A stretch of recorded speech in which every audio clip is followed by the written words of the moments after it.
नमस्कार दोस्तों, कैसे हैं आप सब? आप लोग को जहाँ तक पता है कि हम लोग पीवाईक्यू का एक सीरीज़ लेकर चल रहे हैं और उसका अगला कड़ी जो है स्टार्ट हो रहा है, जो हिस्ट्री पीवाईक्यू से रिलेटेड है। उसके कुछ प्रश्न को हम लोग देखेंगे और उससे रिलेटेड एनालिसिस करेंगे। चलिए स्टार्ट करते हैं, वन बाय वन करके प्रश्न को देखना। इसमें पहला प्रश्न जो आप देख रहे हैं, इसमें पूछा गया है कि लॉर्ड मेयो के 1870 के संकल्प के बारे में निम्नलिखित में कौन-सा कथन सही है?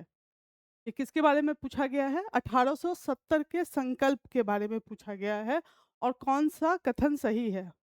मैंने पिछले क्लास में भी आप लोग को बताया था कि इस तरह का जब भी प्रश्न पूछे, तो आप इसे मार्क कर लें। एग्ज़ाम हॉल में आपके लिए सहूलियत होती है, क्या पूछा जा रहा है, इसके अकॉर्डिंग। तो देखिए इसका ऑप्शन क्या कह रहा है कि केंद्रीय और प्रांतीय वित्त को विभाजित करने वाला यह पहला कदम था, ठीक? दूसरा पूछा गया है प्रांतीय सरकार को कुछ सेवाएं परिस्थिति करने का अधिकार दिया गया था। इसने मौजूदा असमानता को सुधारने का प्रयास किया। इसने प्रांतों की वास्तविक आवश्यकताओं पर ध्यान केंद्रित किया।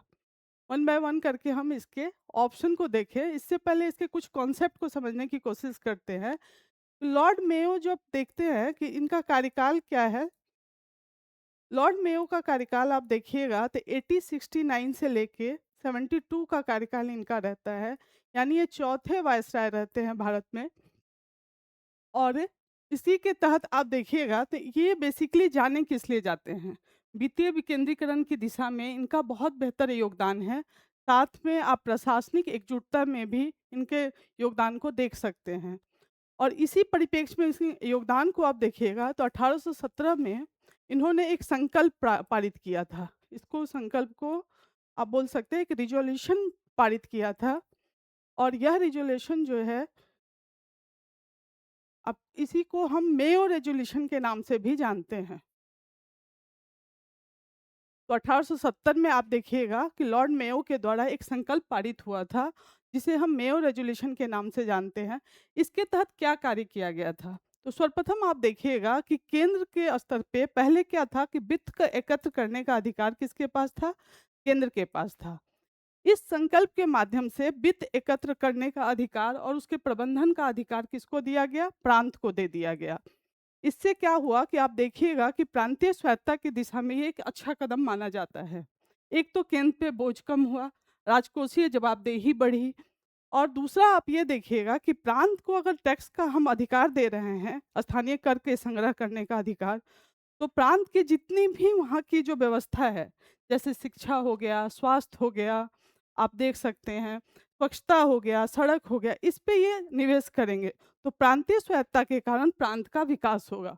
तो इस तरह से करके लॉर्ड मेयो ने 1870 में जो रिज़ोल्यूशन पारित किया था, उसको वित्तीय विकेंद्रीकरण के दिशा में एक बड़ा मील का पत्थर बोला जाता है। साथ में आप ये देखिएगा इसी को लॉर्ड मेयो को ही वित्तीय विकेंद्रीकरण का जनक भी कहा जाता है। तो हम इस प्रावधान को समझें। अब इसके हम वन बाय वन ऑप्शन को देखते हैं कि ऑप्शन क्या बोल रहा है। इसने बोला है कि केंद्रीय और प्रांतीय वित्त को विभाजित करने वाला यह पहला कदम था। एकदम सही, पहला सही बोल रहा है कि 1870 का जो संकल्प पारित हुआ था उसमें हम केंद्र और प्रांत के वित्त को विभाजित करने वाला ये पहला कदम था, ठीक? दूसरा कहा रहा है ऑप्शन, प्रांतीय सरकार को कुछ सेवाएं प्रशस्ति करने का अधिकार दिया गया। आप देख रहे हैं कि प्रांतीय सरकार को क्या-क्या दिया गया? शिक्षा, स्वास्थ्य, स्वच्छता, ये सब क्षेत्र पे कार्य करने का अधिकार दिया गया। तो ये भी सही है। इसने मौजूदा असमानता को सुधारने का प्रयास किया। उस टाइम प्रारंभ में क्या था नियम कि वित्त का संग्रह कौन कर रहा था? केंद्र कर रहा था, प्रांत नहीं कर रहा था। अब ये जो प्रांत और केंद्र और प्रांत के मध्य जो असमानता था, उसको भी ये सुधारने का प्रयास किया, जिससे वित्त में जो भ्रष्टाचार था, वो भी कम हो गया। तो ये भी सही है। इसने प्रांतों की वास्तविक आवश्यकताओं पर ध्यान केंद्रित किया, ये भी सही है। आप देख रहे हैं वास्तविक आवश्यकता क्या होती है? वास्तविक आवश्यकता का मतलब हुआ कि जो प्रांत की आवश्यकता थी, शिक्षा से संबंधित, स्वास्थ्य से संबंधित, स्वच्छता से संबंधित, तो ये जो कार्य था, यानी वहाँ का सड़क से संबंधित जो आवश्यकताएं थी, उस पे प्रांत क्या कर पाया? फोकस कर पाया और इसलिए इस पे ध्यान केंद्रित किया। तो ये भी ऑप्शन सही है। और इसके अनुसार आंसर क्या है? पूछा क्या जा रहा है हमसे? सही उत्तर का चुनिए। तो केवल 1, 2, 3, 4 जो है ऑप्शन ए जो है इसका राइट आंसर है। यानी 1, 2, 3, 4 यानी चारों जो ऑप्शन आप देख रहे हैं सही है। कुछ लॉर्ड मेयो के बारे में हम और भी जानते हैं जिससे प्रश्न पूछा गया है। लॉर्ड मेयो जो थे एक प्रथम वायसराय थे जो अपने कार्यकाल के दौरान ही आप देखते हैं इनकी हत्या हो जा रही है। और आप मुझे कमेंट करके यह बताएं कि इनकी हत्या का प्रयास किसने किया था। दूसरा है कि इसी के टाइम लॉर्ड मेयो के टाइम ही आप वित्तीय विकेंद्रीकरण भी देख रहे हैं, 1870 का रेज़ोल्यूशन भी देख रहे हैं। अजमेर में लॉर्ड मेयो कॉलेज की भी स्थापना हुई थी, तो वो भी बहुत प्रासंगिक है और उससे प्रश्न पूछा गया है। अब हम नेक्स्ट प्रश्न की तरफ चलते हैं। इसमें पूछा जा रहा है, किस देशी रियासत को अंग्रेज़ों ने अपने क्षेत्र में नहीं मिलाया था? ये विलय की नीति के तहत जो डॉक्ट्रिन ऑफ लैप्स था, उसके तहत ये प्रश्न पूछा गया है।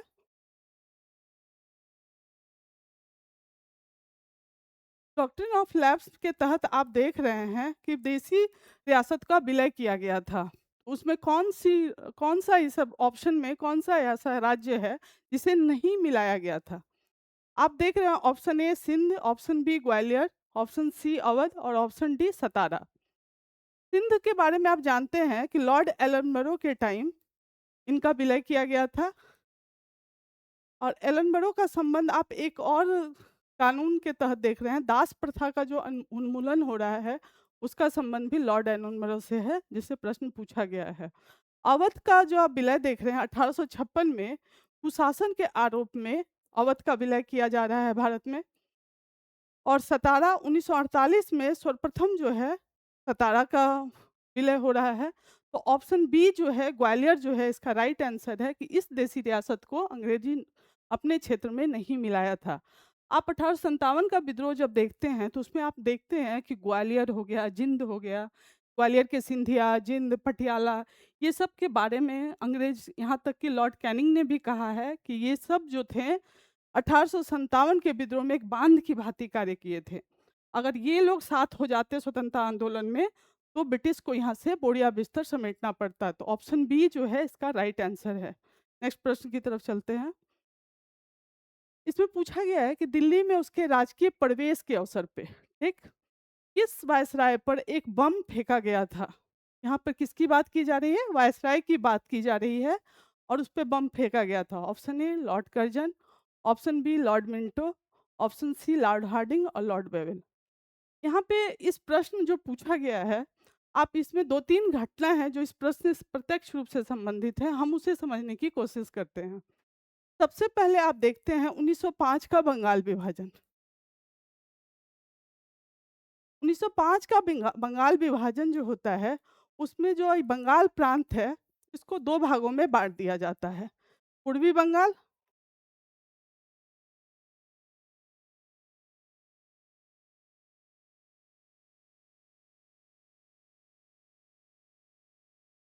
आप देखिएगा कि इसको पूर्वी बंगाल और पश्चिमी बंगाल 2 भागों में बाँटा जाता है।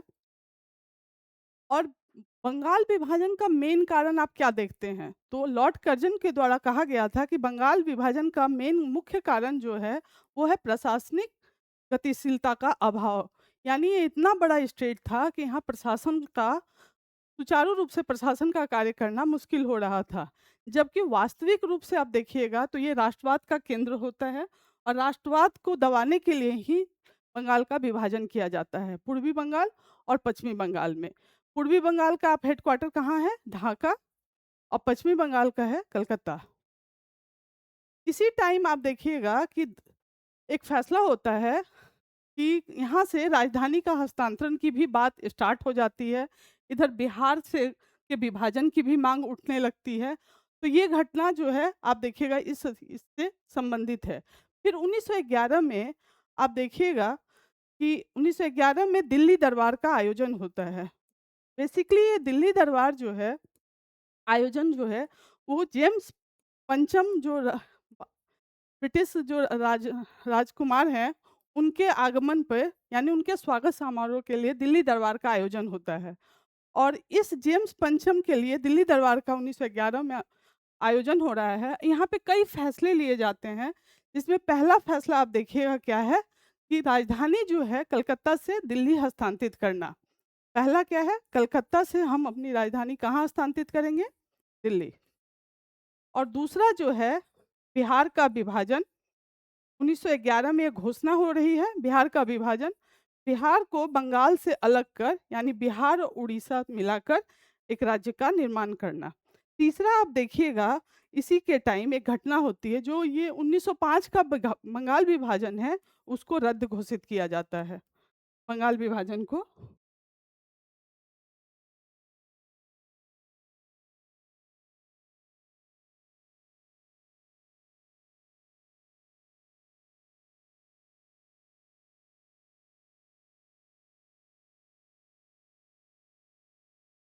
इस पूरे प्रश्न को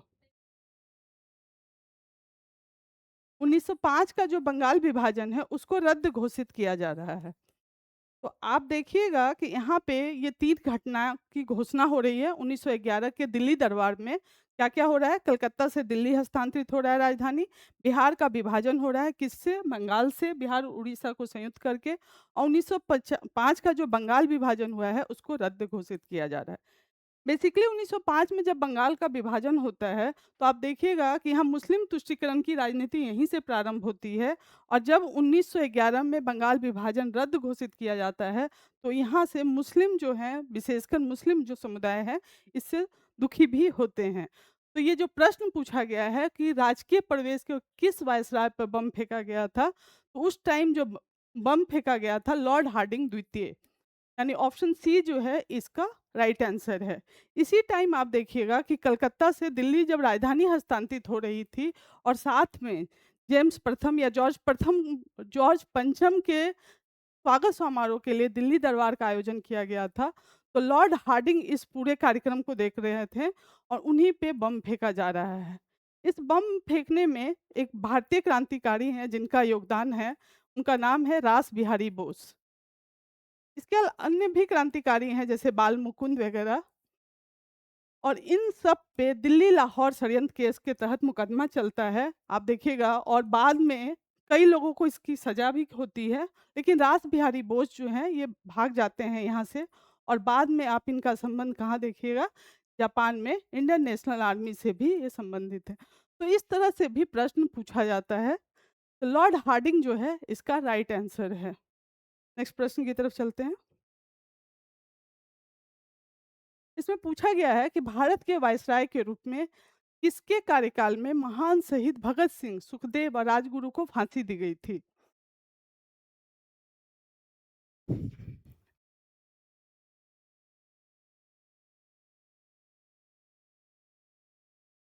तो प्रश्न क्या पूछा जा रहा है कि भारत के वायसराय के रूप में किसके कार्यकाल में शहीद भगत सिंह, सुखदेव और राजगुरु को फांसी दी गई थी?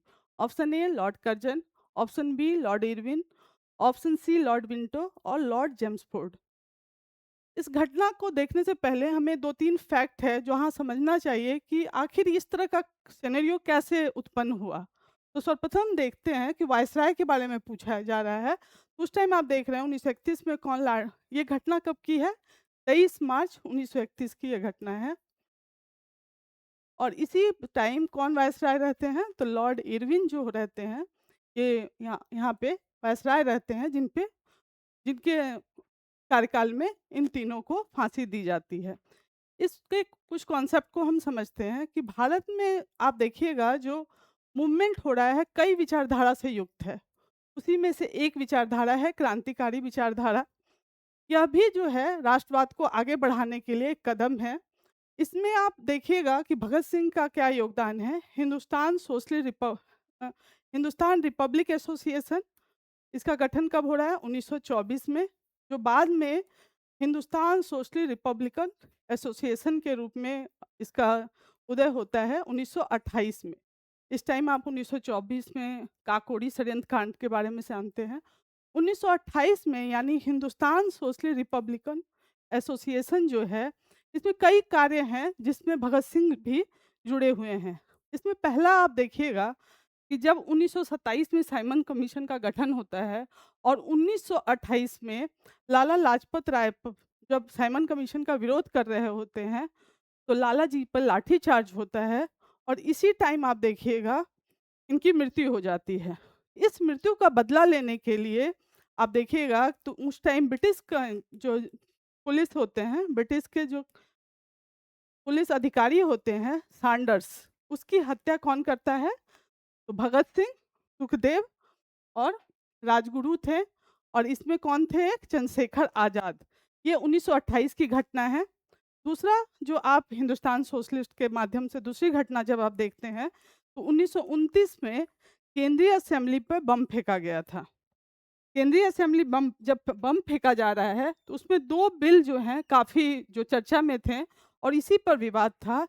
एक था आपका पब्लिक सेफ्टी बिल, एक था ट्रेड डिस्प्यूट बिल।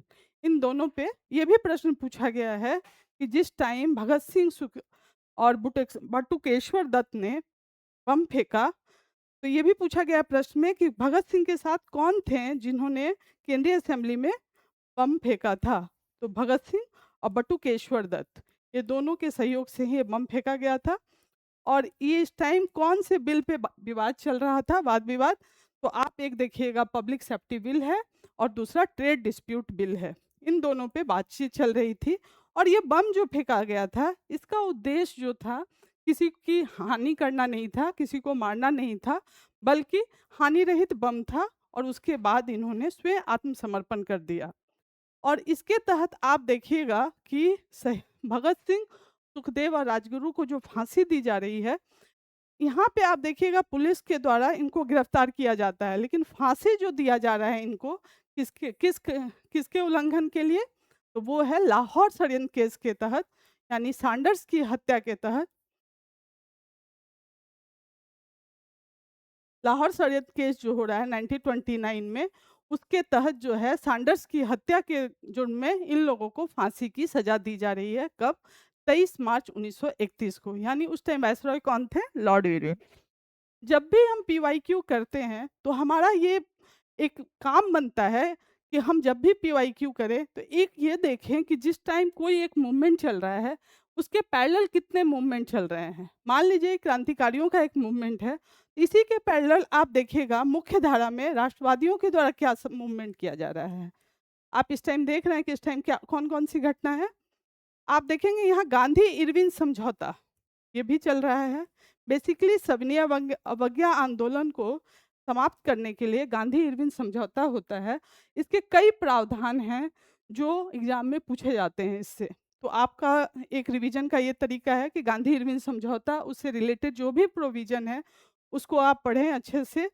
दूसरा, आप यहाँ देखिएगा कि गांधी इरविन समझौता के बाद जब वो मूर्त रूप में आता है तो गांधी जी का काफ़ी विरोध होता है कराची में। आप देखिए कि उस टाइम इंडियन नेशनल कांग्रेस का बैठक कहाँ हुआ है और गांधी जी का विरोध क्यों होता है। दूसरा, इसी से संबंधित है आपका गोलमेज सम्मेलन। तो आप गोलमेज सम्मेलन के बारे में भी जानकारी एकत्र करें।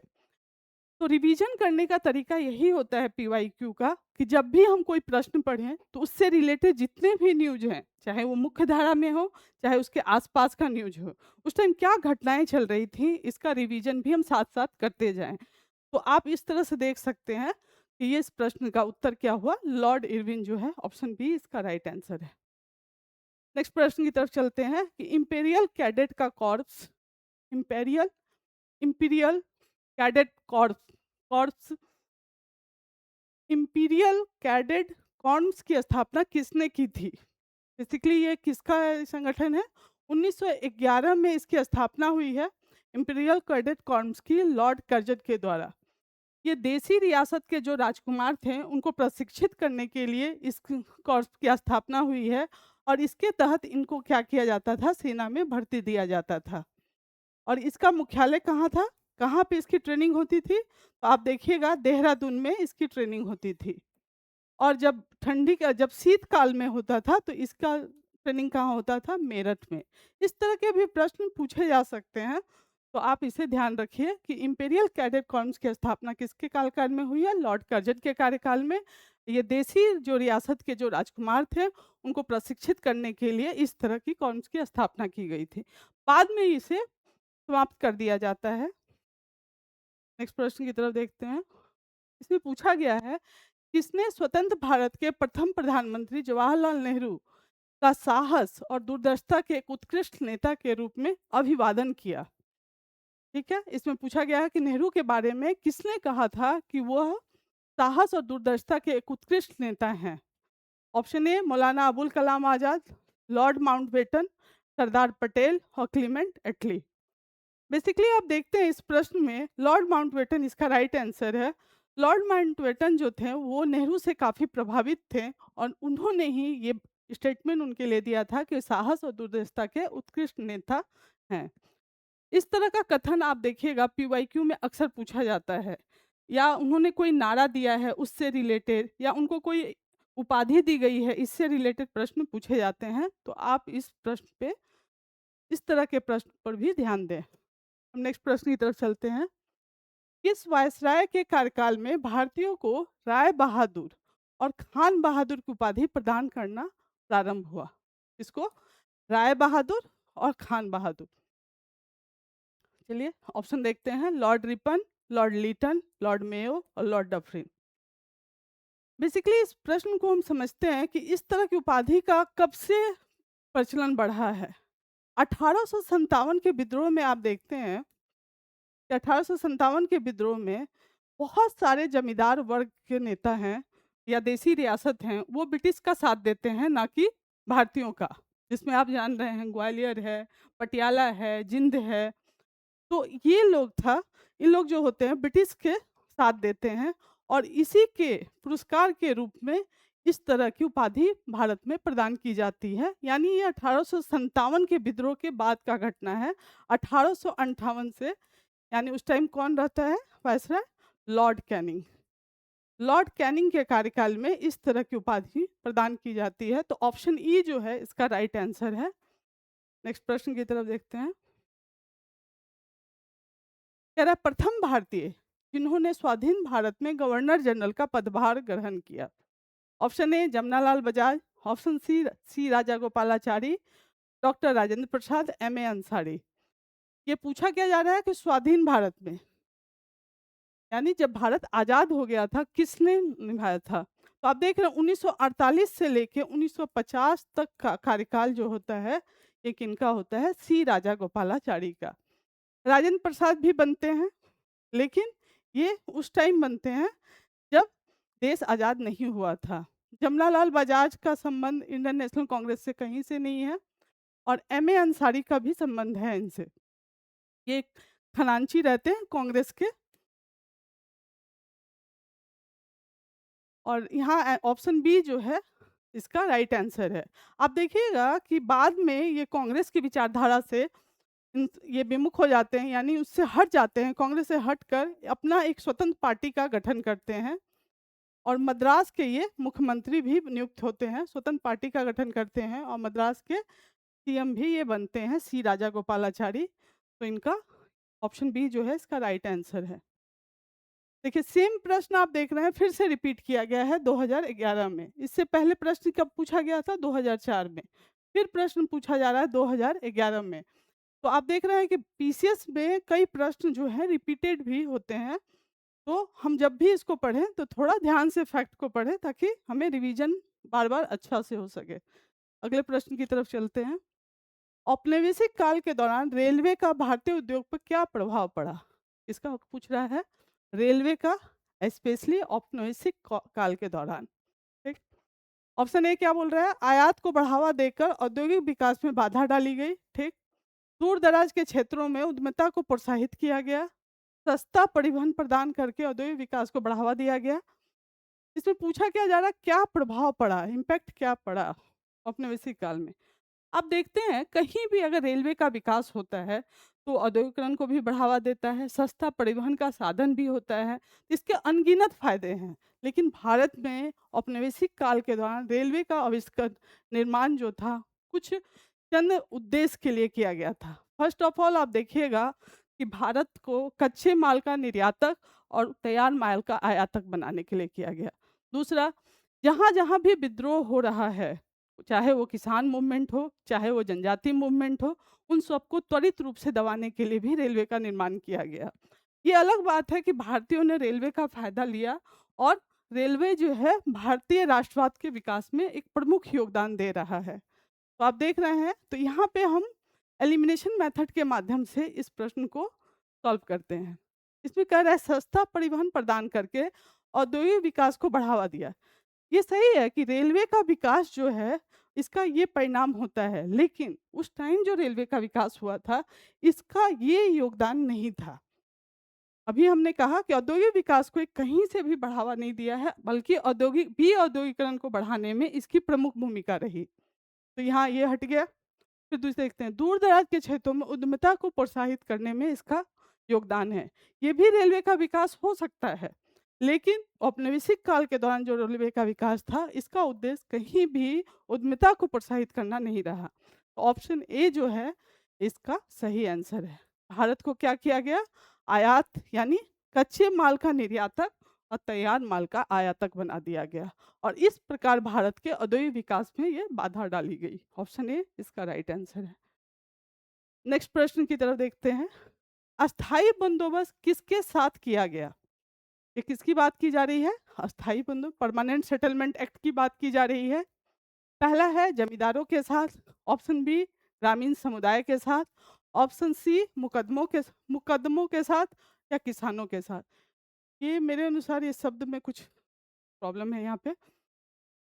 अस्थाई बंदोबस्त किसके साथ किया गया है? तो आप ब्रिटिश भू राजस्व नीति देखिएगा, इसके कुछ कॉन्सेप्ट हैं जो बहुत इंपॉर्टेंट है, अक्सर प्रश्न यहाँ से पूछा जाता है ब्रिटिश भू राजस्व नीति से। ब्रिटिश के साम्राज्यवादी नीतियों में ब्रिटिश भू राजस्व नीति हो गया, कृषि का वाणिज्यीकरण हो गया, रेलवे का विकास हो गया। तो ये सब जो नीतियां हैं, जो बहुत ही महत्वपूर्ण होती हैं, और आधुनिक भारत के इतिहास का ये बेस का काम करता है। तो आप रिवीजन जब भी करें, तो इन चीज़ों को एक सरसरी निगाह जरूर यहाँ डालें, इससे प्रश्न बनता है। आप ब्रिटिश भू राजस्व नीति में देखिएगा, तो पहला जो नीति है, वो है अस्थाई बंदोबस्त की नीति। अस्थाई बंदोबस्त की नीति के तहत आप देखिएगा, तो सर्वप्रथम इसको कौन लाता है? तो कर्नवालिस। उस टाइम कर्नवालिस जो होते हैं, ये वायसराय होते हैं, और इन्हीं लोगों का योगदान होता है अस्थाई बंदोबस्त लाने का। अस्थाई बंदोबस्त लाने का क्या पर्पस क्या था? क्यों लाया गया अस्थाई बंदोबस्त? तो आप देख रहे हैं कि भू राजस्व में पहले बहुत सारी अनियमितताएं थी, भ्रष्टाचार था। इस अनियमितता भ्रष्टाचार को समाप्त करने के लिए ब्रिटिशर चाहते थे कि उनको एक अस्थाई भू राजस्व की प्राप्ति हो। इसीलिए उन्होंने जमींदार वर्ग को भू राजस्व एकत्रित करने के लिए एक वर्ग के रूप में चुना।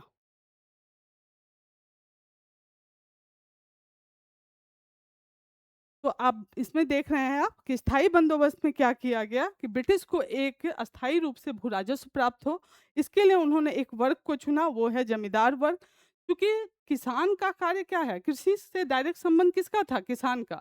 लेकिन यह एक नए वर्ग का उदय हो रहा है, जमींदार वर्ग का, और यही जमींदार वर्ग हैं जो राजस्व एकत्र कर रहे हैं और ब्रिटिश को दे रहे हैं। ये पूरे भारत के 19% क्षेत्र पर लागू किया गया।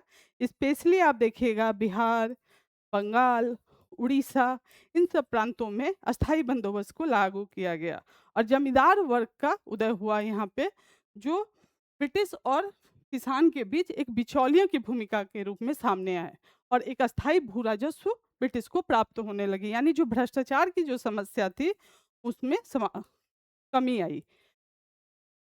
और आप देख रहे हैं किन-किन राज्यों में लागू हुआ? बिहार में, बंगाल में, उड़ीसा में ये अस्थाई बंदोबस्त को लागू किया जा रहा है। तो प्रश्न यही पूछा गया, किसके साथ किया गया? जमींदारों के साथ। ऑप्शन ए जो है इसका राइट आंसर है।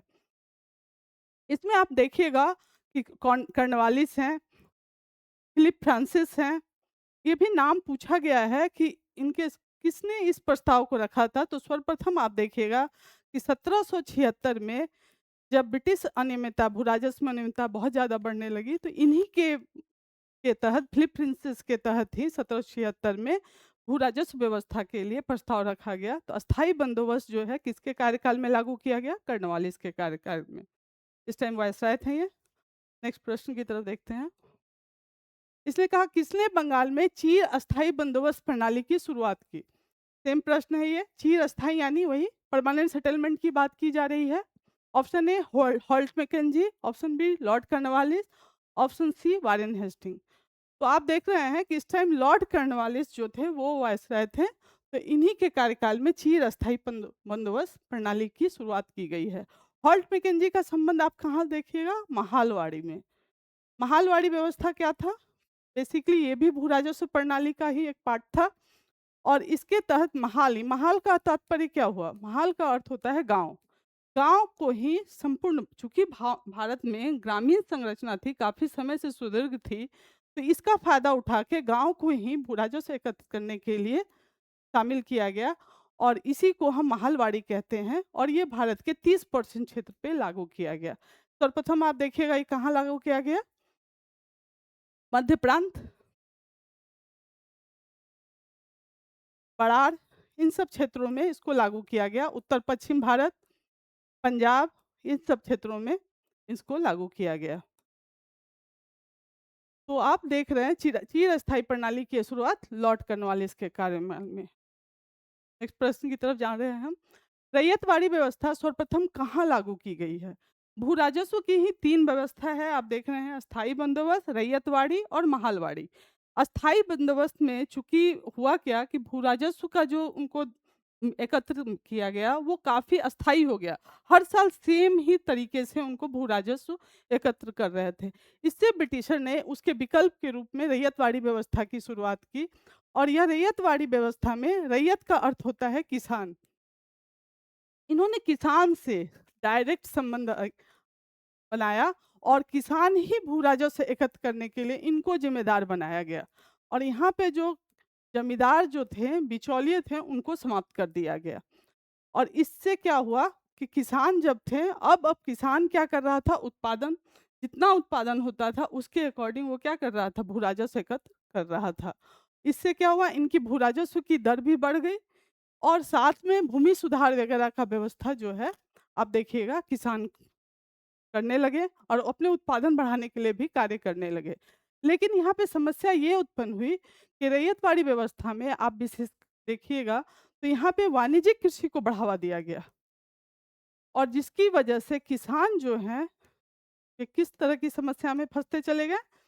किसान को अधिक से अधिक उपज पैदा करने के लिए इन पे दबाव बनाया गया और किसान जो है महाजन के चक्र में फंसते चले गए और यहीं पे किसान और महाजन के बीच विद्रोह हो रहा है। कई विद्रोह, जैसे दक्कन का विद्रोह, ये सब भी आप यहाँ पे देखिएगा। तो रैयतवाड़ी व्यवस्था में कहाँ से सर्वप्रथम कहाँ स्टार्ट हुई थी? तो मद्रास के बारामहल जिले में, जो तमिलनाडु प्रदेश, जो आज वर्तमान में तमिलनाडु का क्षेत्र है, यहाँ से स्टार्ट हुआ था, मद्रास के बारामहल।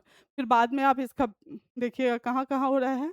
मध्य प्रांत में, बम्बई में, इन सब क्षेत्रों में विस्तार हो रहा है धीरे और समय समय पे इसमें सुधार भी हो रहा है। दक्कन प्रदेश में भी इसका लागू किया गया, तो धीरे धीरे इसका विस्तार किया जा रहा है। ये भारत के लगभग 51% क्षेत्र में इसका विस्तार था। ऑप्शन बी जो है इसका राइट आंसर है। नेक्स्ट प्रश्न पूछा गया है कि रैयतवाड़ी व्यवस्था सर्वप्रथम कहाँ लागू की गई थी? आप देख रहे हैं सेम प्रश्न रिपीटेड है एंड ऑप्शन बी जो है इसका राइट आंसर है। नेक्स्ट प्रश्न की तरफ चलते हैं। अब इसमें पूछा गया है कि रैयतवाड़ी पद्धति को जो मद्रास में लागू किसने प्रारंभ किया? ठीक, option A Lord Cornwallis, Thomas Munro, William Bentinck, Lord Wellesley. आपने देखा कि अस्थाई बंदोबस्त में टाइम जब 1793 में अस्थाई बंदोबस्त लागू हुआ था, तो उस टाइम कौन थे गवर्नर? वायसराय लॉर्ड कॉर्नवालिस थे और रैयतवाड़ी व्यवस्था की शुरुआत के टाइम थॉमस मुंड्रो जो थे, यह इन्हीं के संरक्षण में मद्रास में, ये बेसिकली मद्रास के गवर्नर थे और कर्नल रीड, इस टाइम 2 लोग थे, कर्नल रीड और थॉमस मुंड्रो, इनके संरक्षण में ही रैयतवाड़ी पद्धति की शुरुआत हो रही है। विलियम बेंटिंग के बारे में आपको पता है कि ये भारत के प्रथम गवर्नर जनरल हैं। अब वेलेज़ली का संबंध आप मुझे कमेंट करके बताइए कि इसका संबंध किससे है। नेक्स्ट प्रश्न की तरफ चलते हैं। वह प्रथा जिसके तहत किसान स्वयं भूमि का मालिक होता है, और यहाँ किसकी बात की जा रही है? किसान की, ठीक। और सरकार को भू राजस्व के भुगतान के लिए जिम्मेदार माना जाता है। यहाँ किसान भी स्वयं भूमि का मालिक है, सरकार को भू राजस्व भी कौन देता है? ये किसान ही देता है। अभी आपने पढ़ा कि जमींदारी प्रथा में किसको बनाया गया था? जमींदार जो था वो भूमि का मालिक होता था और वही राजस्व एकत्र करके किसको दे रहा था? ब्रिटिशर को दे रहा था। रैयतवाड़ी प्रणाली में आप देखते हैं कि यहाँ पे भूमि का मालिक कौन है? किसान है, यानी रैयत है, और यही भू राजस्व एकत्र करके ब्रिटिश को राजस्व की प्राप्ति कर रहा। महालवाड़ी में किसको डाला गया था? गाँव को। ठीक? तो ऑप्शन बी जो है इसका राइट आंसर है। नेक्स्ट प्रश्न की तरफ चलते हैं। किसने बंगाल में महालवाड़ी बंदोबस्त प्रणाली की शुरुआत की थी? तो ये किसके बारे में पूछा जा रहा है? महालवाड़ी। महालवाड़ी के बारे में हम लोगों ने बात किया है कि इसका कॉन्सेप्ट क्या है महालवाड़ी का। महालवाड़ी में आप देखिएगा option A Lord Hastings, Lord Cornwallis, Holt Mackenzie. तो ऑप्शन सी जो है इसका राइट आंसर है, क्योंकि कर्नवालिस का संबंध किससे है? परमानेंट सेटलमेंट एक्ट से है, अस्थाई से है। हॉल्ट मैकेंजी का संबंध जो है ये महालवाड़ी से है। हॉल्ट मैकेंजी और कर्नल रीड, इन दोनों के ही योगदान से मद्रास में और धीरे धीरे अन्य प्रांत में महालवाड़ी बंदोबस्त प्रणाली की शुरुआत की जाती है। नेक्स्ट प्रश्न की तरफ चलते हैं। जमींदारों के द्वारा किसको से मांगे गए बेगार या अवैध उपकर को किस नाम से जानते हैं? देखिए ये शब्द जो है ना, इसी से आप इसके ऑप्शन को देख सकते हैं। इसमें क्या बोला है? बेथी, मेथी, साथी, बीती। बेगार जो होता है बेसिकली जो होता है बेगार यानी बिना बेगार पद्धति जो आप सुनते हैं कि मतलब हम क्या कर रहे हैं, किसी को जबरन कार्य के लिए प्रेरित कर रहे हैं। तो बेगार के तहत ही बेथी जो होता है ये शब्द इससे संबंधित है, यानी जमींदारों द्वारा कृषक से मांगे गए बेगार, यानी इसी के तहत जो उपकर नाम था उसका नाम था बेथी। ऑप्शन ए इसका राइट आंसर है। नेक्स्ट प्रश्न की तरफ चलते हैं। होम चार्ज या ब्रिटेन में भारतीय सरकार खर्चे में समाहित था।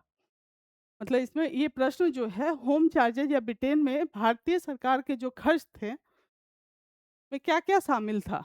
ऑप्शन ए ब्रिटिश भारतीय अधिकारी की पेंशन, भारत में खरीदे गए सैन्य अन्न भंडार, रेलवे का ग्रांटेड ब्याज। आप देख रहे हैं कि होम चार्जेस का मतलब हुआ कि भारत में जो प्राप्त जो राजस्व था, यानी इनका जो भी इनके कमाई का स्रोत था, इसका खर्च कहाँ कहाँ किया जा रहा था ब्रिटेन में। तो ये आप देखिएगा ब्रिटिश भारतीय अधिकारी को पेंशन, यानी जितने भी ब्रिटिश अधिकारी थे जो भारत में कार्यरत थे उनका पेंशन वेतन ये किससे दिया जा रहा था? इसी होम चार्ज के माध्यम से। दूसरा, भारत में खरीदे गए सैन्य, भारत के लिए खरीदे गए सैन्य और अन्य भंडार, ये भी सही है। और रेलवे के ग्रांट, रेलवे के निर्माण में आप देखिएगा कि इसमें बहुत सारी पूंजी जो आई थी वो ब्रिटेन से आई थी, और इस पूंजी के बदले वो लोग ब्याज की जो अदायगी कर रहे थे वो भारत के राजस्व से ही किया जा रहा था। तो ऑप्शन डी जो है इसका राइट आंसर है। नेक्स्ट प्रश्न की तरफ चलते हैं। तो पूछा गया भारत में पहली सूती कपड़ा मिल किस वर्ष स्थापित हुई थी? ये भी ब्रिटिश के टाइम ही हुआ था ये प्रश्न। 1818 में आप देख रहे हैं इसकी स्थापना जो हो रही है कलकत्ता के रजिस्ट्रार स्थान पे हो रहा है, लेकिन ये बाद में बंद हो जा रहा है। फिर इसका स्थापना मुंबई में देखिएगा फोर्ट ग्लास्टर में हो रहा है पहला सूती कपड़ा मिल। 1818 जो कलकत्ता कलकत्ता में ही रेशा नामक स्थान पे पहली सूती मिल स्थापित हो रही है। नेक्स्ट प्रश्न की तरफ देखते हैं। अंग्रेजी भारतीय सेना में चर्बी वाले कारतूस से चलने वाली एनफील्ड राइफल कब शामिल हुई? ये पूछा कि ये प्रश्न किससे रिलेटेड है, किस टॉपिक से? आप देखिएगा यही जो घटना है 1857 के विद्रोह का तात्कालिक कारण बनता है, यानी 1857 के विद्रोह की घटना है ये। और इस टाइम आप देखिएगा कि चर्बी वाली कारतूस से चलने वाली एनफील्ड राइफल कब शामिल की गई? तो एनफील्ड राइफल से पहले कौन सा राइफल यूज हुआ था? लोहे वाला राइफल यूज हुआ था, और दिसंबर 1856 में इसको शामिल किया जाता है। और इस एनफील्ड राइफल में आप देखिएगा कि जो इसमें चर्बी वाला कारतूस था, यानी चर्बी में एक आशंका थी, बाद में वो आशंका ही विद्रोह का कारण बनती है। चर्बी वाले कारतूस में उसमें गाय और सूअर की चर्बी का यूज किया गया था, जिसको मुंह से खोलना पड़ता था। इससे हिंदू और मुस्लिम दोनों की जो भावनाएं थी वो आहत हुई थी, और बाद में यह विद्रोह का कारण बनता है। यानी इसको कब शामिल किया गया? दिसंबर 1856। नेक्स्ट प्रश्न की तरफ चलते हैं। 1857 की क्रांति में सर्वप्रथम कहाँ से प्रारंभ हुई थी? आप जानते हैं कि 1857 की क्रांति सर्वप्रथम कब हुई थी? 10 मई 1857। कहाँ से? मेरठ से स्टार्ट हुआ था यह आंदोलन और धीरे-धीरे दिल्ली होते हुए पूरे भारत में यह आंदोलन फैल गया। यानी ऑप्शन डी जो है इसका राइट आंसर है। आप प्रश्न को देख रहे हैं, ये फैक्चुअल भी कई प्रश्न जो है फैक्चुअल नेचर के हैं, जिसमें डेट वगैरह का बहुत महत्वपूर्ण योगदान है। तो आप इस डेट को भी बड़ा ध्यान से देखें और बार-बार रिवीजन करने से ये आपके जल्दी आपसे सही हो पाएगा। 1857 ईस्वी का विद्रोह सर्वप्रथम प्रारंभ हुआ था। कहाँ हुआ था? सेम प्रश्न है, ऑप्शन बी मेरठ से, रिपीटेड प्रश्न है।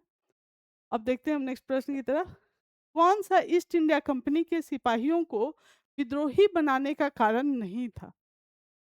तो इस तरह के प्रश्न में सबसे पहले आप मार्क कर लें, इससे क्या होता है कि आप प्रश्न से भटकाव नहीं होता है आपका। ईस्ट इंडिया कंपनी के सिपाहियों को विद्रोही बनाने का कारण नहीं था। ऑप्शन हम देखते हैं, ईसाई धर्म फैलाने के लिए कंपनी के अधिकारियों के प्रयास, ठीक है। आप देख रहे हैं कि धर्मांतरण पे बल दिया जा रहा था।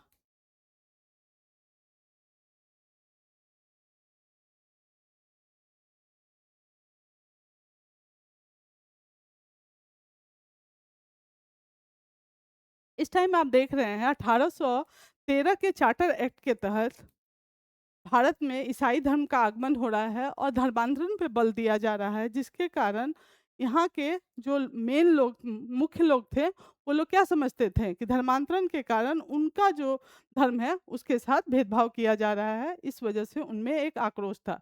जहाज पे यात्रा करने के लिए सिपाहियों का आदेश। उस टाइम एक मान्यता थी कि जहाज से यानी दूसरे देश जाना जो है, अगर कोई जाता है तो उसे उनके समाज से निष्कासित किया जाता था।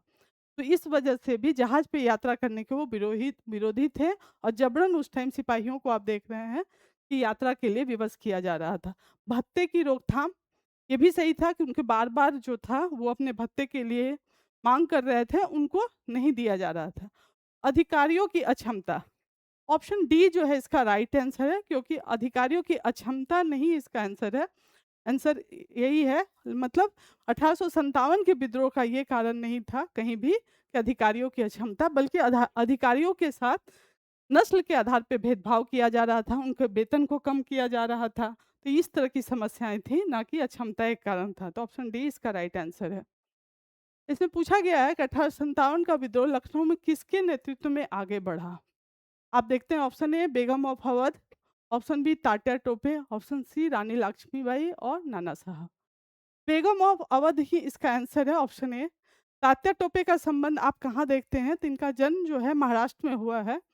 बाद में ये नाना साहब के साथ कानपुर में विद्रोह का कमान संभालते हैं और रानी लक्ष्मीबाई जो है ये ग्वालियर में इनकी मृत्यु होती है और बनारस से इनका संबंध है। इनका जन्म कहाँ होता है? और इनका कार्यक्षेत्र कौन सा है? झांसी। तो ये ध्यान दीजिएगा। नाना साहब जो हैं पेशवा बाजीराव द्वितीय के दत्तक पुत्र होते हैं और इनको जो है अधिकार से वंचित किया जाता है। तो कानपुर में ये तात्या टोपे के साथ ये भी विद्रोह का नेतृत्व करते हैं। तो ऑप्शन ए जो है इसका राइट आंसर है। लखनऊ में बेगम ऑफ अवध। इनमें किसने 1857 के विद्रोह में सक्रिय भाग लिया था? तो सक्रिय रूप से भाग लिया था तो नाना साहब कानपुर, बेगम हजरत महल लखनऊ, मौलवी अहमदुल्ला फैजाबाद, बेगम जीनत महल दिल्ली। अब देख रहे हैं नाना साहब का योगदान कहाँ था? कानपुर से, सही है। बेगम हजरत महल का लखनऊ से, इनके पुत्र थे बिरजेश कादिर और इन्हीं को दत्तक पुत्र थे इनके ये, और इनको इनके पैतृक संपत्ति से और राजा बनने से दोनों से वंचित किया जा रहा था, जिसके कारण बेगम हजरत महल ने विद्रोह का नेतृत्व किया। मौलवी अहमदुल्ला ये फैजाबाद से थे, ये भी सही है। बेगम जीनत महल जो थी दिल्ली से, यानी ऑप्शन ई जो है इसका राइट आंसर है। नेक्स्ट प्रश्न की तरफ चलते हैं। इसलिए इनमें से किसने अंग्रेजी ईस्ट इंडिया कंपनी के कंट्रोल के खिलाफ बगावत नहीं की? ये किसके बारे में पूछा जा रहा है कि 1857 का जब विद्रोह हो रहा है, तो इसमें कौन-कौन लोग हैं जो अंग्रेज का साथ देते हैं, ना कि राष्ट्रीय आंदोलन का। अंग्रेजी ईस्ट इंडिया कंपनी के कंट्रोल के खिलाफ बगावत नहीं की। तो आप देख रहे हैं इसमें, सॉरी, ये प्रश्न जो है अंग्रेजी ईस्ट इंडिया कंपनी के कंट्रोल के खिलाफ, ये बेसिकली 1857 के विद्रोह से नहीं है डायरेक्ट संबंध। यहाँ पे आप देखिएगा कि हैदराबाद का निजाम जो होता है, ये जो है ये कंपनी के खिलाफ नहीं होते हैं, बल्कि ये पोलिग्यार जो है तमिलनाडु के एक जनजाति है और एक कम्युनिटी है जो ब्रिटिश के खिलाफ होती है। कोड के दीवान बेलुथम्पी, ये 1809 या 10 का ये घटना है। इस टाइम के हैं विजयनगर के राजा। ये तीनों जो हैं ब्रिटिश ईस्ट इंडिया के खिलाफ बगावत करते हैं, जबकि हैदराबाद के निज़ाम का प्रत्यक्ष रूप से कोई भी बगावत नहीं होता है। तो ऑप्शन बी इसका राइट आंसर है। इसमें पूछा कौन 1857 के विद्रोह में अंग्रेजों का सबसे कट्टर दुश्मन था? इस तरह के प्रश्न में आप चारों ऑप्शन को ध्यान से पढ़ें। इससे होता क्या है कि आप एलिमिनेशन मेथड के माध्यम से भी इस तरह के प्रश्न को बना सकते हैं। जैसे देखिए, मौलवी अहमदुल्ला शाह, आप देख रहे हैं फैजाबाद से इनका नेतृत्व था 1857 के विद्रोह में। दूसरा आप देखेंगे मौलवी इमदादुल्लाह, मौलाना फजलेख खैराबाद और नवाब लियाकत अली। ऑप्शन ए जो है इसका राइट आंसर है। इन्होंने ही फैजाबाद से 1857 के विद्रोह का नेतृत्व किया था। नेक्स्ट प्रश्न की तरफ देखते हैं। इसमें पूछा जा रहा है कि 1857 के विद्रोह को किस उर्दू कवि ने देखा था? तो गालिब जो है उस टाइम थे, उन्होंने ही इसे प्रत्यक्ष रूप से देखा था। ऑप्शन सी जो है इसका राइट आंसर है। किसका नाम 1857 के आंदोलन से जुड़ा है? ठीक है, 1857 के विद्रोह की बात की जा रही है, किसका नाम जुड़ा है? आप देखिएगा भगत सिंह, तात्या टोपे, बीजी तिलक और जीके गोखले। आप यहाँ पे ऑप्शन बी जो है इसका राइट आंसर है, तात्या टोपे, यानी इनका क्या नाम था? एक और नाम था रामचंद्र पांडुरंग। ये जो थे यही जो थे ये कहाँ से विद्रोह का नेतृत्व कर रहे थे? तो कानपुर से नाना साहब के साथ मिलकर। और बीजी तिलक, जीके गोखले और भगत सिंह। भगत सिंह तो आपको पता है ये क्रांतिकारी नेता हैं। इनका संबंध हिंदुस्तान सोशलिस्ट रिपब्लिकन एसोसिएशन, नौजवान सभा और बाद में कई घटनाओं से रहा है।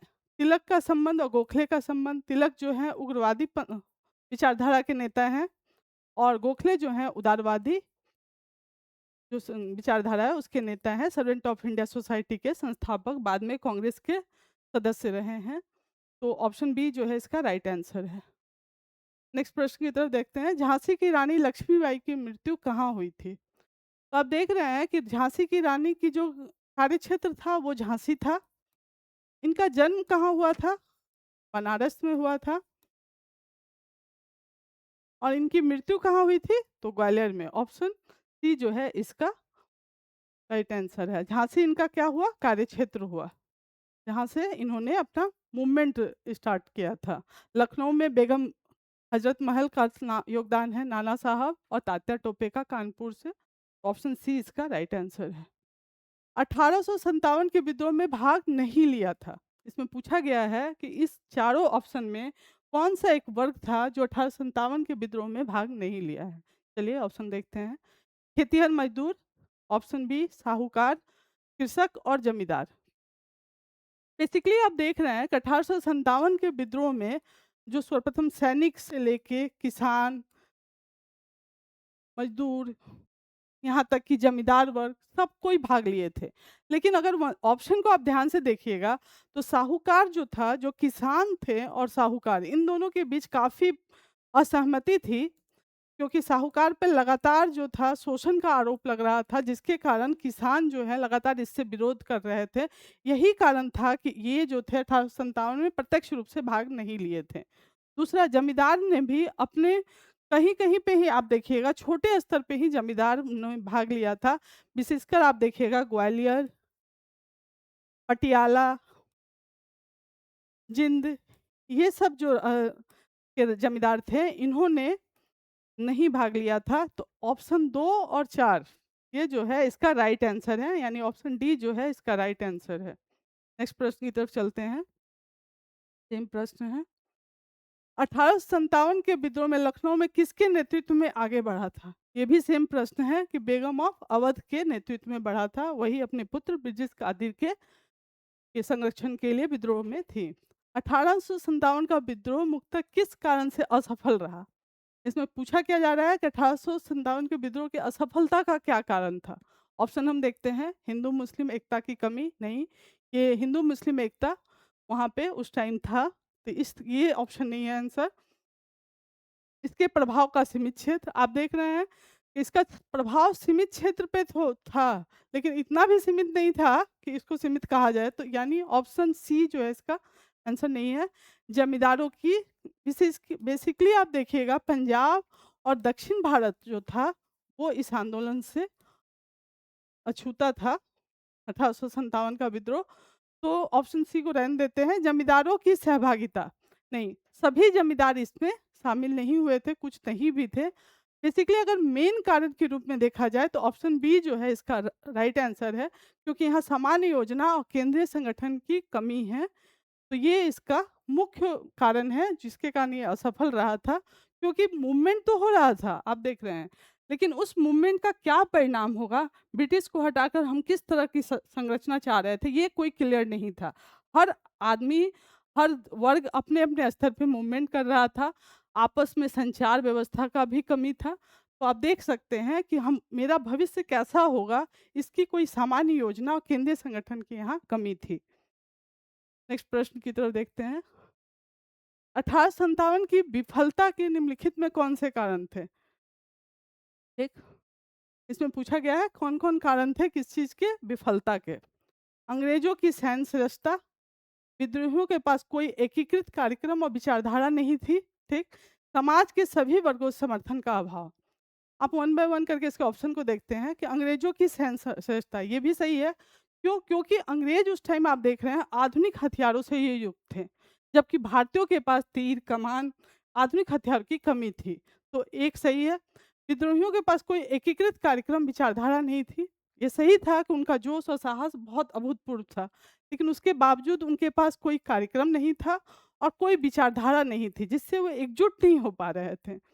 समाज के सभी वर्गों में समर्थन का अभाव था, यह भी सही है। आप देख रहे हैं कई जमींदार वर्ग थे जिस आंदोलन से अलग थे। इसके अलावा आप देख रहे हैं कि कुछ क्षेत्र जैसे पंजाब, दक्षिण भारत, ये भी इस आंदोलन से अलग रहा। साथ में भारत में जो बुद्धिजीवी वर्ग थे, वह भी इससे अलग रहे हैं, क्योंकि वो भारत में अंग्रेजों के योगदान को बहुत बड़ा मानते थे। उनका कहना था कि भारत को अगर आधुनिकीकरण करना है, यानी उसको मॉडर्नाइज़ होना है, तो उसमें ब्रिटिश का बहुत बड़ा योगदान है। तो यह भी ऑप्शन सही है, यानी 1, 2, 3 यानी उपयुक्त सभी जो है इसका राइट आंसर है। नेक्स्ट प्रश्न की तरफ। इसमें पूछा गया है, इसमें असर्शन और रीजन के रूप में ये प्रश्न पूछा गया है। हम पढ़ते हैं। सबसे पहला कथन क्या बोला गया? 1857 का प्रथम स्वतंत्रता संग्राम ब्रिटिश सरकार से स्वतंत्रता प्राप्त करने में असफल रहा। सही। इसके परिणाम के रूप में आप देखिएगा, तो ये आंदोलन क्या था? अपने परिणाम में असफल रहा। क्रांतिकारी असफल रहे, लेकिन आंदोलन जो था ये असफल रहा। सही है। दूसरा कह रहा क्योंकि बहादुर शाह जफर के नेतृत्व को जन सहयोग नहीं मिला था। इस तरह के प्रश्न को जब भी आप पढ़ें तो यहाँ पर क्योंकि लगा दे। उससे क्या होगा, आपको समझ में आएगा क्या असर्शन रीजन का आपस में अर्थ क्या है, दोनों के क्या मीनिंग है, ये समझ में आएगा।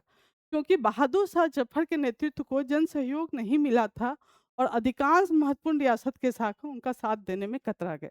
आप देख रहे हैं यहाँ पे लगातार मैंने इस पे बात किया है, कई जमींदार वर्ग थे जिन्होंने ब्रिटिश का साथ दिया था, भारतीयों का साथ नहीं दिया था। तो दोनों सही है, ए भी सही है, आर भी सही है और इसका सही स्पष्टीकरण भी है। ऑप्शन ए इसका राइट आंसर है। नेक्स्ट प्रश्न की तरफ देखते हैं। महारानी विक्टोरिया ने भारतीय प्रशासन को ब्रिटिश ताज के नियंत्रण में लेने की घोषणा कब की थी? बेसिकली आप देख रहे हैं कि 1857 के विद्रोह के बाद 1858 का गवर्नमेंट ऑफ इंडिया एक्ट आया था। इसी के तहत कंपनी शासन का अंत हो रहा है और ब्रिटिश क्राउन के अधीन कंपनी जो शासन जो इतने समय से चल रही थी उसका समाप्ति हो रही है और ब्रिटिश क्राउन के अधीन शासन प्रारंभ हो रहा है। और इसके लिए क्या बनाया जा रहा है? एक नया पोस्ट बनाया जा रहा है भारत सचिव का और 15 सदस्यीय आयोग का गठन किया जा रहा है। इसके सहयोग से भारत में शासन की परंपरा स्टार्ट हो रही है ब्रिटिश क्राउन के अधीन। तो ये घटना कब की है? इसकी घोषणा कब हुई थी? 1 नवंबर 1858। ऑप्शन ए जो है इसका राइट आंसर है। नेक्स्ट प्रश्न की तरफ चलते हैं। किस तिथि को रानी विक्टोरिया की घोषणा हुई? सेम प्रश्न है, 1 नवंबर, सॉरी 1 नवंबर 1858 ना कि 1857। नेक्स्ट प्रश्न। 1857 के विद्रोह के बाद ब्रिटिश सरकार ने सिपाहियों को इन प्रांतों से चयन किया। ये कह रहा है कि 1857 के विद्रोह के बाद किस प्रकार से सिपाहियों का चयन हो रहा है। आप देखिएगा कि 1857 का जब विद्रोह हो रहा है, तो इस विद्रोह में ब्रिटिशर को एक चीज़ समझ में आया कि जो बिहार, उड़ीसा, मध्य प्रांत, संयुक्त प्रांत, इन सब जगह से ज़्यादा विद्रोह हुआ है।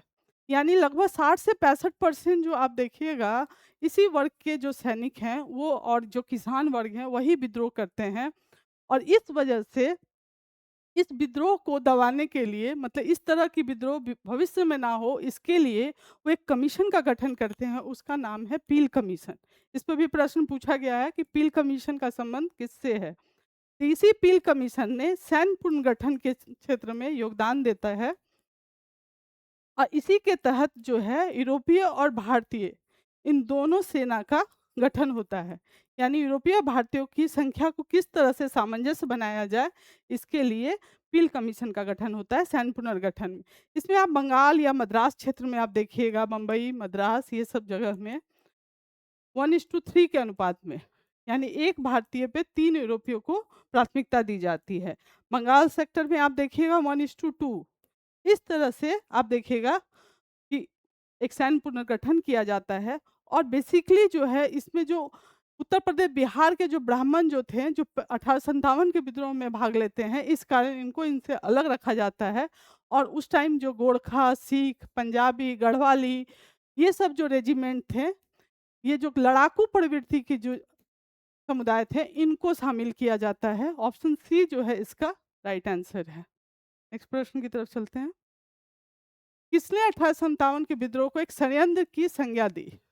तो देखिए इस तरह के प्रश्न भी पूछे जाते हैं कि 1857 के विद्रोह को किसने एक षड्यंत्र की संज्ञा दी। तो ये जो कथन है सर जेम्स आउटरम और डब्ल्यू टेलर का है। ऑप्शन ए जो है इसका राइट आंसर है।